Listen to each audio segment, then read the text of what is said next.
On January 31st, 2020, musical artist Kesha's fourth studio album, High Road, will be released. Normally, I'd be thrilled when some auto-tuned pop princess that made some of my favorite party songs from my late college/early 20s was coming out with new music. Girls used to go absolutely crazy when the song Timber came on at a bar or a house party, and because of this, I had a Pavlovian conditioned response. Kesha equaled good time, period. So then, if her first album came out in 2010 and her work got massive airplay and sold well, then why on earth has it taken over 10 years to produce a total of only 4 albums? 2 words. #MeToo. Or is that 3 words? Whatever. In October 2014, Kesha sued her longtime producer and music industry wunderkind, Dr. Luke, real name Lucas Sebastian Gottwald, for sexual assault and battery, sexual harassment, gender violence, emotional abuse, and violation of California business practices which occurred over 10 years of working together. She claimed in the lawsuit that Dr. Luke repeatedly drugged her and had sexual contact with her both with and without her consent, and that this abuse caused her to develop an eating disorder.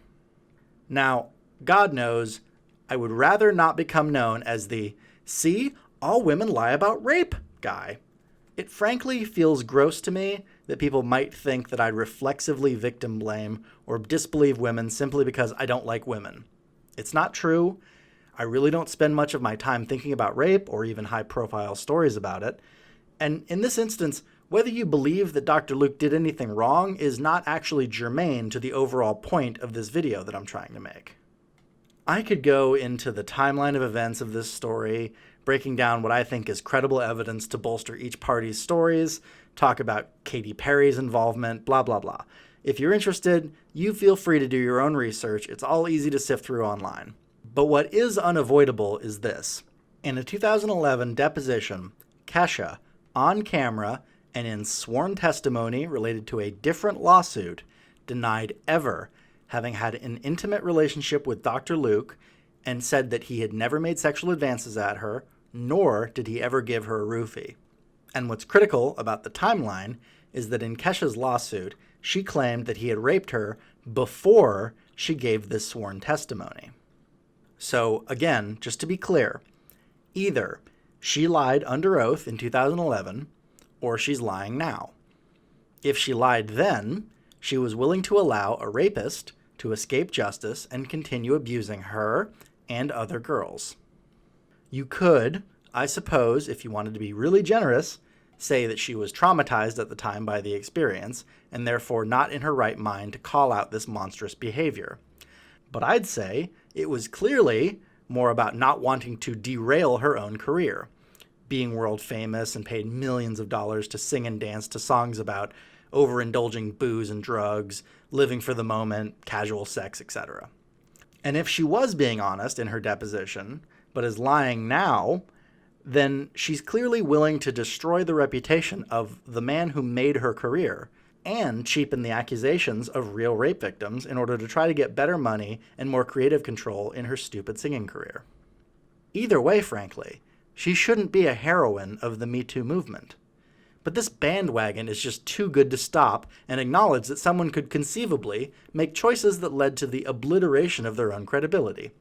No, we have to #BelieveAllWomen. Haven't you heard, you sexist pig? This vitriol and hollow virtue signaling from the same entertainment industry that just produced actress Michelle Williams' speech arguing that without her having had an abortion, she would have never been able to win a Golden Globe. Wow. Can you imagine if she had to go through life having not, quote-unquote, won, because let's face it, everyone knows the award shows are all rigged, but won nonetheless some bullshit award for playing make-believe. And this award that you can lord over all the degenerate, drug-addled, child-grooming, genetic lottery-winning, rapey morons in that audience. Maybe that will fill the empty feeling in your guilty conscience where the baby you murdered whispers to you in your dark nights of the soul. Please, continue pompously telling women how to vote in their own self-interests. You've clearly figured out the path of enlightenment. And speaking of Hollywood rapists, remember when Meryl Streep called Harvey Weinstein God at some award show and the whole building laughed and applauded? my agent, Kevin Uvain, and God, Harvey Weinstein.